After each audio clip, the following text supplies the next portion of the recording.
Please, no! No! No!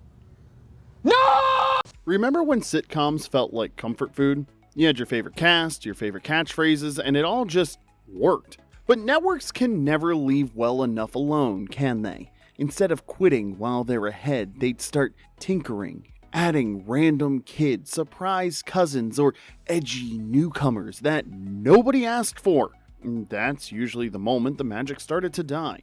This is part 2 of 10 characters that wrecked your favorite TV shows. The ones who turned must-see TV into, maybe I'll just read a book. We dropped the link to part 1 in the description, and before we get started, be sure to like and subscribe. It helps YouTube show this video to more retro TV fans just like you. Now, let's get into the countdown. Number 10, Pam Tucker, The Cosby Show. The Cosby Show was one of the most acclaimed and influential sitcoms of the 1980s. Thursday nights on NBC? Forget it. You weren't answering the phone because America was watching the Huxtables, making family dinner look more appealing than Miami Vice car chases.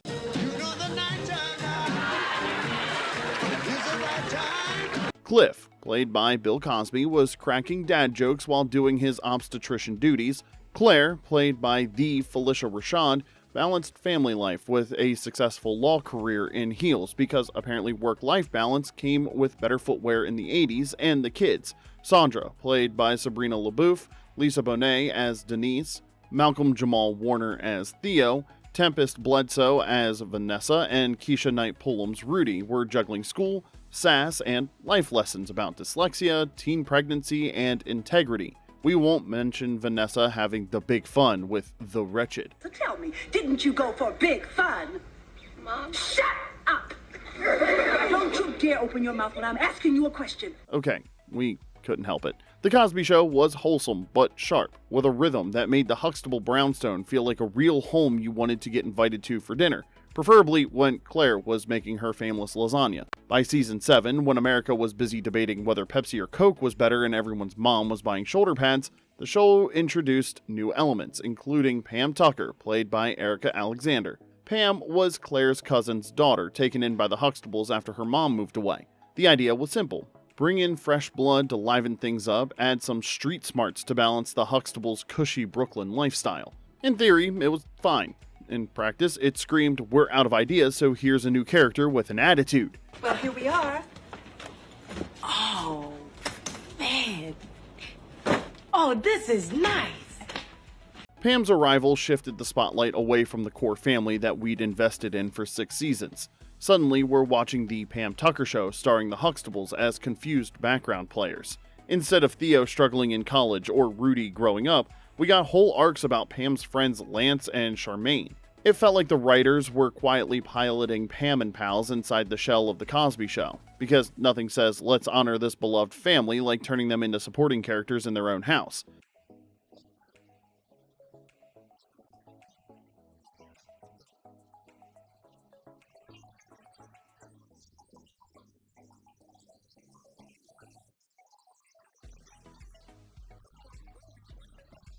And fans noticed. Viewers didn't want the Huxtable cinematic universe expanding, they wanted the Huxtables. To make matters worse, Erica Alexander is a great actress. She'd later shine on in Living Single, but Pam never felt organic to the Huxtable story. She was less new family member and more last season patch job, just trying to fix a perfectly good sweater with duct tape. Instead of refreshing the show, she reminded audiences that the Huxtables' glory days were over.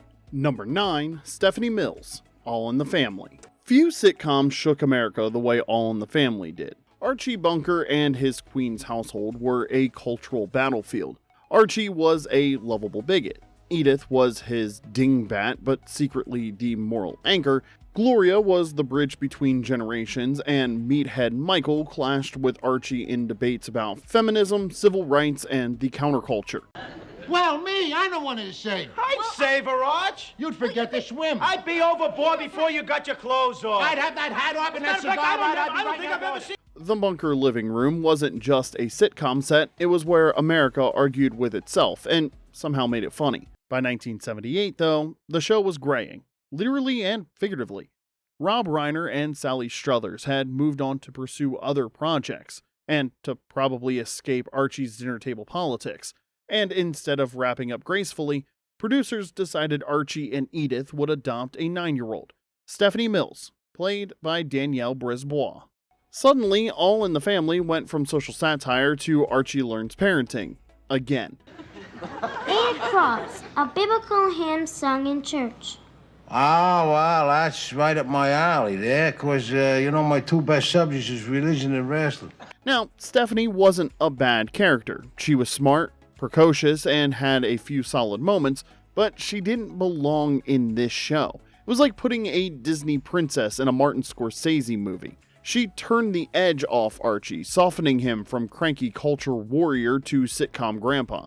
Instead of Archie wrestling with a changing America, we got Archie tucking in a kid and singing bedtime songs. The tone shifted from biting to sentimental, and longtime fans checked out faster than guests at an Archie dinner party. Still, she had genuine talent and went on to prove it years later with an Academy Award nomination as a songwriter in 2015 for the song Lost Stars from the film Begin Again.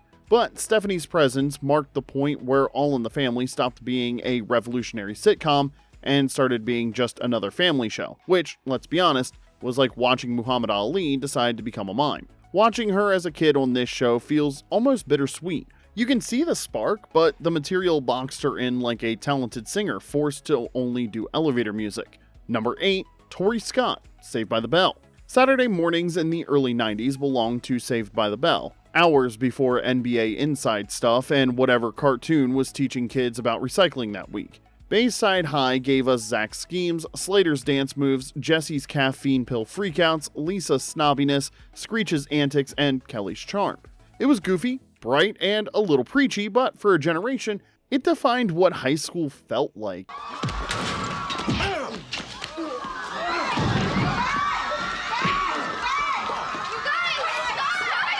Then came the Tori episodes, a phrase that still makes Gen X fans twitch like they heard nails on a chalkboard. Excuse me, but I think you've made a big mistake. Oh, yeah? Yeah. You parked your bike in my parking space. Was your name on it? Oh, let me explain something. I'm Zach Morris. Should I be impressed?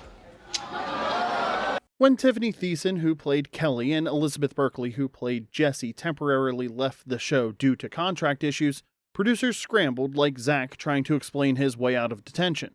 Their solution was to enter in a new character, Tori Scott, played by Leanna Creel, a leather-jacketed biker girl who clashed with Zach, then fell for him. On paper, she was supposed to add edge, like putting Hot Topic in a mall full of Gap stores. In reality, she became the symbol of Bayside's awkward final stretch.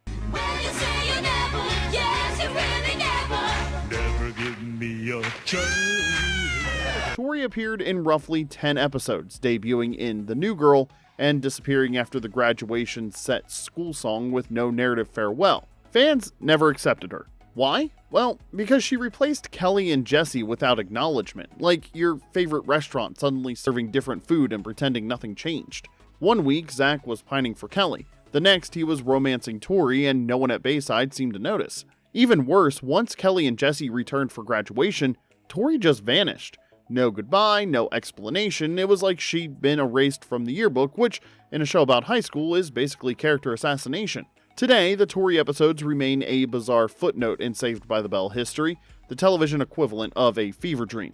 Creel did what she could, though, but viewers knew what the producers refused to admit. You can't just swap out core characters in Season 4 and expect teens not to notice.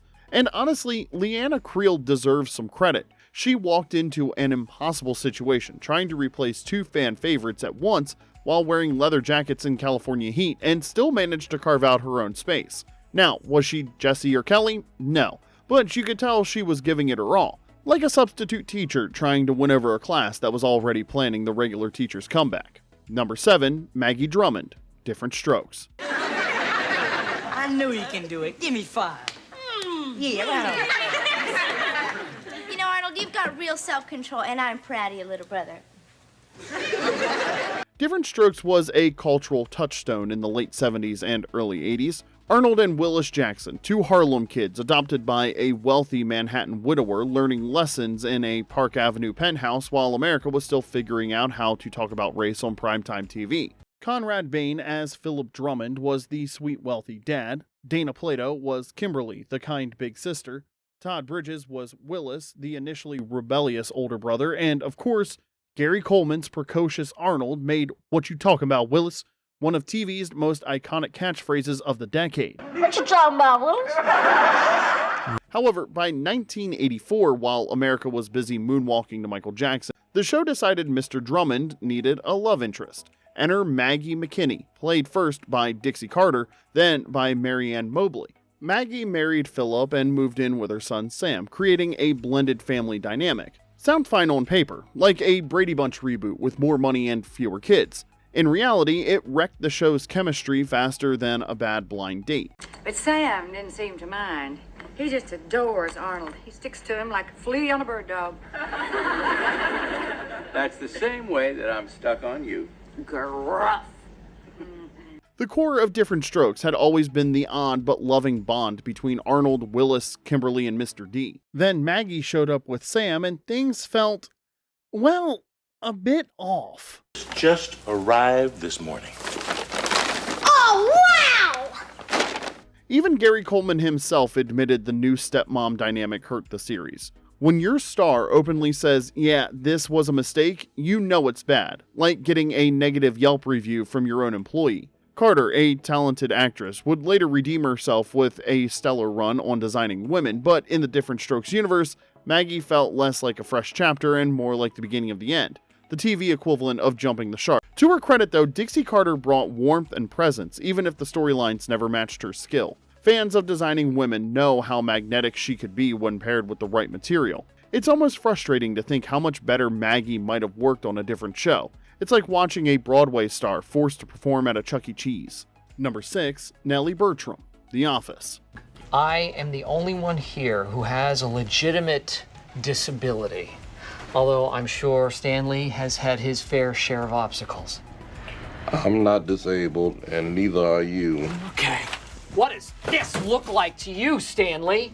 The Office perfected awkward comedy from 2005 to 2011, while America was transitioning from flip phones to iPhones and pretending to understand what going viral actually meant. Steve Carell took the role of Michael Scott, and his disastrous management of Dunder Mifflin Scranton gave us cringe, heart, and some of the best ensemble comedy ever. Jim and Pam's slow burn romance, Dwight's beat-fueled insanity, and Michael's world's best boss mug made it essential viewing. The kind of show that made actual office jobs seem both more and less bearable.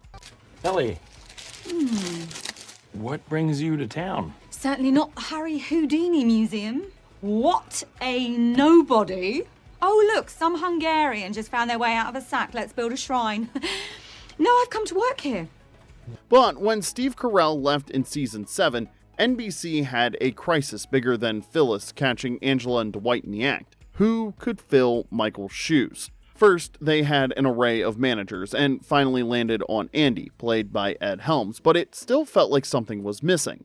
Enter Nellie Bertram, played by Catherine Tate, a brash British manager who tried and succeeded for a few episodes to take over the Scranton branch. Nellie was supposed to bring chaotic new energy. Instead, she sent fans scrambling for the exits faster than Kevin running to the vending machine. Yes. I just want to thank you for jumping in and minding the store during my temporary absence. You are most welcome. Anyway, now that I'm back, I would love to have my office back whenever you get a chance.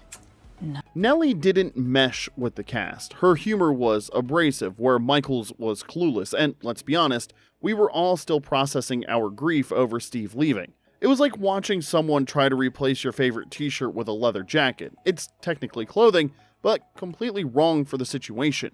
Her storylines, like hijacking Andy's manager role, felt forced. Less organic workplace chaos and more copy of what British humor looks like. By this point, fans were already nervous about the show without Carell. Nellie's arrival confirmed their fears. The series recovered somewhat in its final season, but Nellie remains the poster child for how not to add new characters to an established ensemble. And yet, Catherine Tate wasn't phoning it in. She leaned into the chaos with full commitment, bringing the sharp wit that made her a UK comedy favorite. You could see flashes of the talent that made her Doctor Who appearances memorable. The problem was never her skill, it was trying to wedge her into a space that Steve Carell had perfectly filled. Alright, we're about halfway through, so now it's your turn. Which of these characters do you remember hating? Drop a comment and don't forget to hit that like button and subscribe before your favorite show suddenly adopts a new kid. Alright, now let's get back to the list, because trust me, the worst offenders are still ahead. Number 5, Billie Jenkins, Charmed. Well, unfortunately more than Andy can give. What we need is someone who's done this before. Someone like Melinda Warren. Okay, so what are we supposed to do? Reach back in time, grab her, and tell her that we need her help? Yes. And I know exactly how to do it. As long as you both don't mind losing a little blood. For 7 seasons, while America was debating whether flip phones or digital cameras were more important, Charmed was all about the Hallowell sisters. Prue, played by Shannon Doherty, Piper, played by Holly Marie Combs, Phoebe, by Alyssa Milano, and later Paige, by Rose McGowan. They were fighting demons, juggling love lives, and saving innocents from the source of all evil. It was campy, dramatic, and, at its best, a fun blend of witchcraft and sisterhood that made every woman want magical powers and better hair. You're blonde? See ya. In Season 8, at the network's request to revitalize the series and possibly set up a spin-off because apparently the WB thought magic shows were the new reality TV, newcomer Billie Jenkins, played by a then lesser-known Kaley Cuoco, or Penny from The Big Bang Theory as you might know her, joined the cast. Billie was a young witch mentored by the sisters who gradually became the center of the show. Suddenly, the Hallowells were supporting players in their own series, like being demoted to backup singers in your own band. Fans revolted faster than a demon facing the power of 3. Billie wasn't just a sidekick, she hijacked the narrative like a supernatural coup. There were entire arcs that focused on her missing sister Christy instead of the power of 3, because apparently we hired a new actress wasn't magical enough for the writers. For viewers who'd invested in the Hallowells for nearly a decade, it felt like a bait and switch, ordering your favorite meal and getting someone else's leftovers instead. So, instead of going out as a family saga, Charmed ended as The Billie Show, featuring the Hallowell sisters as guest stars. Cuoco would go on to sitcom superstardom, proving that she did have the chops and probably better scripts. But in Charmed, Billie Jenkins is remembered as the character who broke the spell. Still, you have to admire Kaley Cuoco's hustle. Even here, fresh off her run on 8 Simple Rules for Dating My Teenage Daughter, and before The Big Bang Theory made her a household name, you could see the comedic timing and screen presence that would make her millions.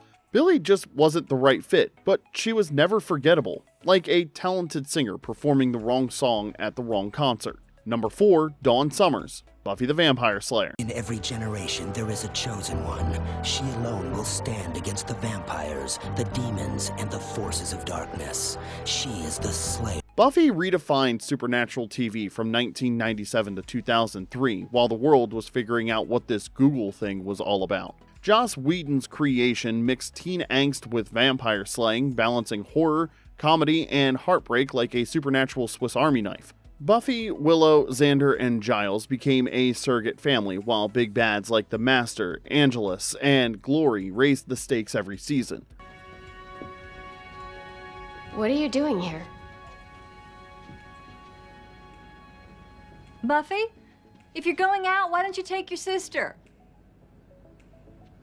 Mom!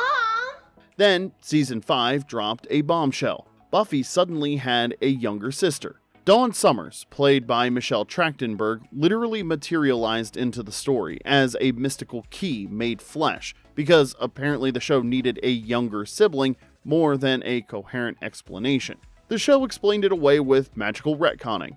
Basically cosmic gaslighting, but for many fans it was a bridge too far. The problem wasn't Trachtenberg. She played the role as written, but Dawn was whiny, constantly in peril, and often dragged plots down like supernatural dead weight. Audiences went from who is she to why is she still here in record time.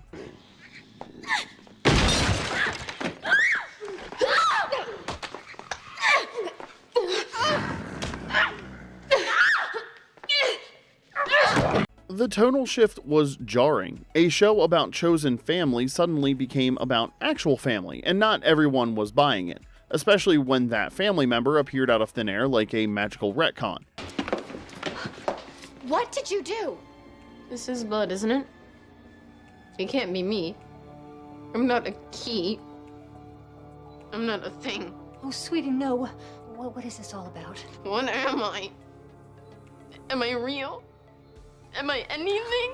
But when Dawn worked, she really worked. Like a broken clock being right twice a day, except more emotionally devastating. Her grief and her complicated relationship with Buffy gave Michelle Trachtenberg space to show real vulnerability. It's easy to dunk on the character, but those moments remind you why Whedon kept her around. She wasn't just mystical MacGuffin, she was family baggage with supernatural consequences. Trachtenberg went on to have a solid career, notably in films like Eurotrip and later the Gossip Girl series, proving she had range beyond supernatural sibling duty.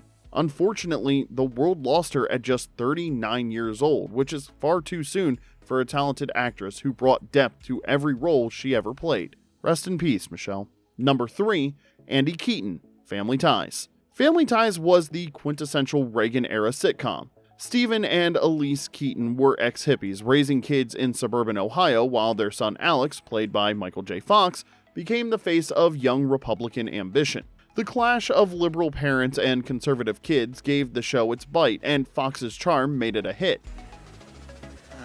Oh, he's beautiful. Like his mother. Oh no, Stephen, look, he has your eyes. Though Andy was born in season 3, he was portrayed as a baby by twins until season 5. Cute at first, sure, but by the next season, he'd been magically aged into a wisecracking preschooler. Classic Cousin Oliver syndrome. We covered that in a previous video. Links in the description. You look like $1 million. Tax free. Andy upset the balance. Adding a precocious kid didn't deepen the show, it diluted it. Instead of sharp political banter, we got cutesy punchlines. Some fans felt this disruption altered the sibling dynamic between Alex, Mallory, and Jennifer, arguing that the show veered into more child-centric humor. Additionally, the show's move from Thursday to Sunday nights after season 5 corresponded with a ratings drop from number 2 to number 17. Brian Bonsall continued acting during the show's final 3 seasons and later pursued music, though he faced personal struggles in adulthood. It's worth noting that he was just a kid actor thrown into the middle of a cultural juggernaut. Looking back, there was something almost endearing about his Andy. The failure wasn't his, it was the writers leaning too hard into cute when the show thrived on sharp generational clashes. Number 2, Randy Pearson, That 70s Show.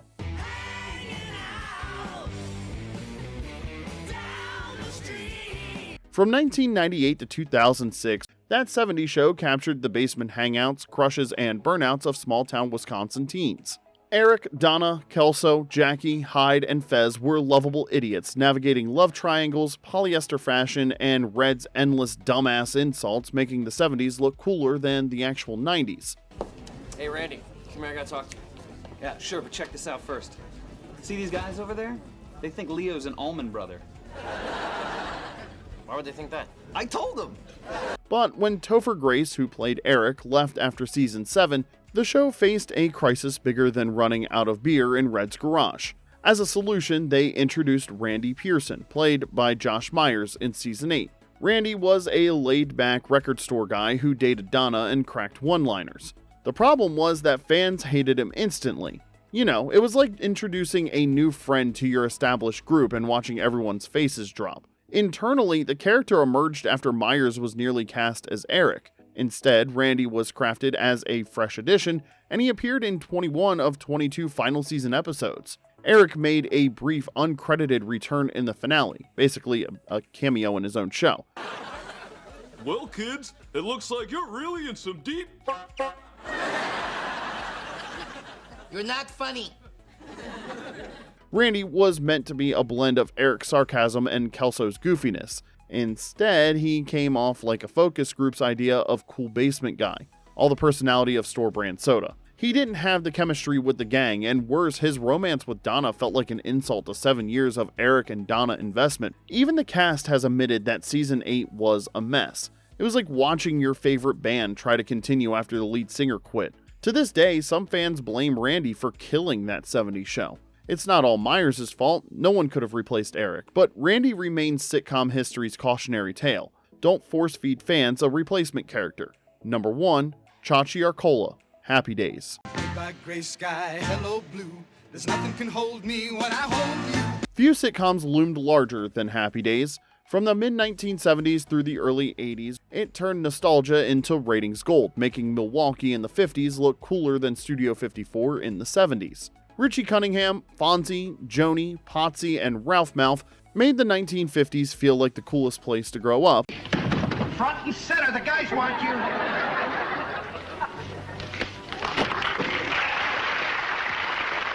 Hey guys, have I got a deal for you? But network meddling has no chill, especially when there's merchandising money involved. Introduced in Season 5 in 1977, Chachi Arcola, Fonzie's cousin, played by Scott Baio, debuted as a wide-eyed teen crush on Joni. His popularity surged faster than a jukebox starting up.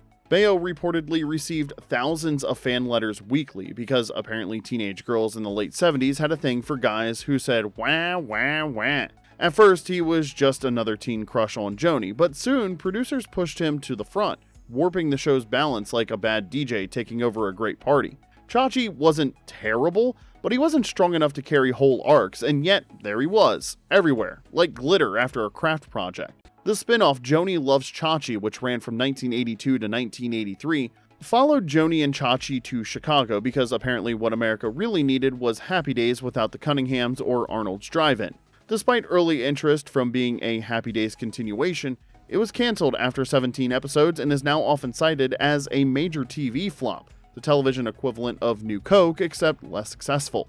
Scott Baio had a long TV career afterward with Charles in Charge and countless cameos, but to many fans, Chachi will always be one of the guys who helped run Happy Days off the rails, like being remembered as the person who suggested karaoke at a funeral. It wasn't his mistake that producers leaned on him too hard. Sometimes popularity can be its own curse. And there you have it, 10 characters that ruined your favorite TV show. The television equivalent of that one friend who always suggests changing the restaurant after everyone's already ordered. Which characters did we miss and which one hurt the most? Tell us in the comment section below, and don't blame us if this list brought back some painful memories of shows that jumped the shark. Be sure to hit that like button and subscribe for more nostalgic TV deep dives, and until next time, this is Remember When.